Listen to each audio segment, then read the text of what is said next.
လွန်ခဲ့တဲ့10နှစ်လောက်က crypto ဝယ်ခြင်းရင် crypto platform တစ်ခုသုံးရတယ် stock ဝယ်ခြင်းရင် stock broker တစ်ခုသုံးရတယ်ဘဏ်ဝန်ဆောင်မှုဆိုရင်နောက်ထပ်ဘဏ် application တစ်ခုကိုသုံးရပါတယ်အားလုံးကတီးခြားစီဖြစ်နေခဲ့ပါတယ်ဒါပေမဲ့ဒီနေ့ခေတ်မှာတော့ထူးဆန်းတဲ့အပြောင်းအလဲတစ်ခုဖြစ်လာပါတယ် crypto ဝယ်တဲ့ app တွေက stock market ထဲကိုလည်းဝင်လာနေပြီးတော့ stock platform တွေကလည်း crypto ဘက်ကိုဝင်လာနေပါတယ်ဘာကြောင့်ဒီလိုဖြစ်လာတာလဲဒါကလူတွေအတွက်ကောင်းသလားဒါမှမဟုတ်အန်တီရရှိသလားဒီနေ့ဗီဒီယိုမှာဒီအကြောင်းတွေကိုနားလည်လည်အောင်ရှင်းပြပေးပါမယ်ပထမအဆုံးအနေနဲ့ပြောချင်တာကတော့ဒီဗီဒီယိုကပညာပေးတဲ့သတင်းအချက်အလက်မျှဝေခြင်းသာဖြစ်ပါတယ်ငွေကြေးဆိုင်ရာအကြံပေးမှု financial advice လုံးဝမဟုတ်ပါဘူး crypto မှာယင်းနှိမ့်မြုပ်နှံခြင်း stock share တွေမှာယင်းနှိမ့်မြုပ်နှံခြင်းကငွေဆုံးရှုံးနိုင်တဲ့ risk တွေရှိပါတယ်ဒါကြောင့်ကိုယ်တိုင်လေ့လာဆန်းစစ်ပြီးမှသာဆုံးဖြတ်ကြပါလို့ပြောချင်ပါတယ်ခင်ဗျာအပိုင်း1အရင်တော့ကငွေကြေးလောကလွန်ခဲ့တဲ့နှစ်အနည်းငယ်က crypto ဆိုတာတီးတန့်ကဘာတစ်ခုဖြစ်ပါတယ် stock market ဆိုတာလည်းတီးတန့်ကဘာတစ်ခုဖြစ်ပါတယ်ဥပမာ bitcoin ဝယ်ခြင်းရင် crypto exchange ကိုတောင်းရတယ်အပဲဝယ်ခြင်းနဲ့ဒါအပဲ stock share တွေဝယ်ခြင်းနဲ့ဆိုရင် stock broker ကိုတောင်းရပါတယ်ရွှေဝယ်ခြင်းရင်နောက်ထပ်တစ်နေရာကိုတောင်းရတယ်လူတွေက platform အမျိုးမျိုးကိုတောင်းရပါတယ်အကောင့်အမျိုးမျိုးကိုဖုန်းပြီးတောင်းရတယ်ပေါ့နော်ငွေထည့်တာတွေထုတ်တာတွေဆိုလည်းအမျိုးမျိုးကိုလုပ်ရပါတယ်ဆိုတော့အခုဘာတွေပြောင်းလဲလာသလဲအခုနည်းပညာတိုးတက်လာတာနဲ့အမျှကုမ္ပဏီတွေကလူတွေဘာကြောင့် application 5ခု6ခုအဲ့လိုမျိုးပေါ့နော်သုံးနေရတယ်လဲဆိုတာကိုစပြီးတော့စဉ်းစားလာကြပါတယ်ဥပမာမင်းကလည်း bitcoin ဝယ်တယ် tesla share တွေလည်းဝယ်ခြင်းတယ် go etf တွေလည်းဝယ်တယ်ပဲထားပါတော့ဒါဆိုရင် application တစ်ခုထဲမှာအကုန်လုံးလုပ်လို့ရရင်ပိုအဆင်ပြေမှာပေါ့အဲ့လိုမျိုးတွေးခေါ်တွေကြောင့်ငွေကြေးလောကက platform တွေကတစ်ခုနဲ့တစ်ခုပြီးနှိစက်လာတာပဲဖြစ်ပါတယ်โอเคပါအဲ့ဒီညမှာကျွန်တော်ဥပမာရင်းနဲ့ပြပြပေးမယ်ပေါ့နော်ထားပါတော့ကိုအောင်ဆိုတဲ့လူတစ်ယောက်ကရှိရပေါ့သူက2018တုန်းက bitcoin ဝယ်ထားတယ် crypto ကိုလည်းစိတ်ဝင်စားတယ်ဒါပေမဲ့နောက်ပိုင်းမှာ AI ခေတ်ရောက်လာတဲ့အခါမှာ Apple တို့ Nvidia တို့ Microsoft စတဲ့ company တွေကိုလည်းစိတ်ဝင်စားလာတယ်ဒါပေမဲ့ platform ကမတူဘူး account ကလည်းမတူဘူး password ကလည်းမတူဘူးဒီလိုမျိုး software တွေကြားထဲမှာ verification process တွေလည်းမတူဘူးဆိုတော့အရန်ရှုပ်တယ်ဒီလိုမျိုးလူတွေကတန်းပေါင်းများစွာရှိနေတယ်ပေါ့နော်ဒါကြောင့် platform တွေကအားလုံးကိုတနေရာထဲမှာပေးမယ်ဆိုပြီးတော့ model ကိုစစဉ်းစားလာကြတာပါဆိုတော့ဒါကဘာကြောင့်အရေးကြီးတာလဲ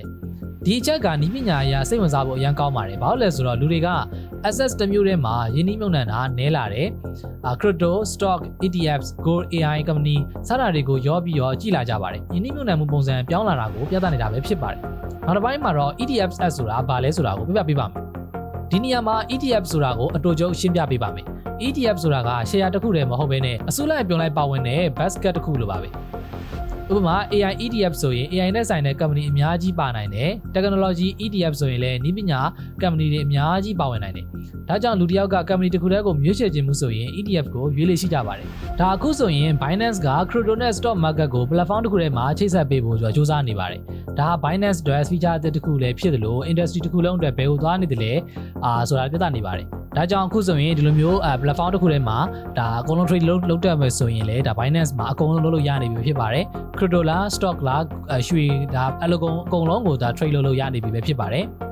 ်ဒါလို့ Binance account တွေပါညာဖောက်ချင်တယ်ဆိုရင်လည်းကျွန်တော် description မှာ link လေးပေးထားမယ်ပေါ့နော်အဲ့ဒီကတော့ဖောက်လေးရပါတယ်နောက်တစ်ခုကတော့ risk တွေပါဒီဗီဒီယိုက knowledge sharing ဖြစ်တဲ့အတွက် risk ကိုလည်းပြောရပါမယ် application တစ်ခုထဲမှာအကုန်လုံးလုပ်လို့ရတာကောင်းတယ်ဆိုပေမဲ့ယင်းနှိမ့်မြုပ်နှံမှု risk ကတော့အများတန်းရှိနေရပေါ့နော် crypto မှာယင်းနှိမ့်မြုပ်နှံမယ်ဆိုရင်လည်းcrypto ဈေးတွေကျနိုင်တာသတိထားရမယ် stock ကျနိုင်တယ် ETF တွေကျနိုင်ပါတယ်ဒါကြောင့် platform အသစ်ထွက်လာတာကိုအခွင့်အရေးဖြစ်မြင်နိုင်တယ်လို့ဆုံးရှုံးနိုင်တဲ့ NDL လည်းရှိနေပါတယ်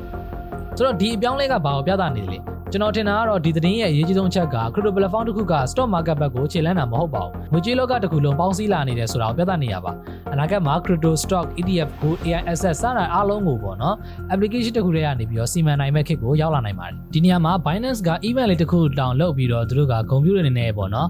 reward program တစ်ခုတောင်လုပ်ထားပါသေးတယ်အဲ့ဒါတော့သူတို့ကစုစုပေါင်း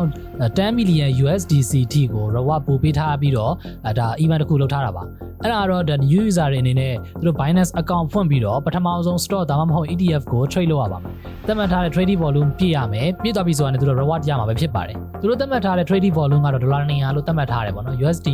USDT ပဲဖြစ်ဖြစ် USDC ပဲဖြစ်ဖြစ်$200ကို trade လုပ်ပြီးသွားပြီဆိုရင်သူတို့တွေနဲ့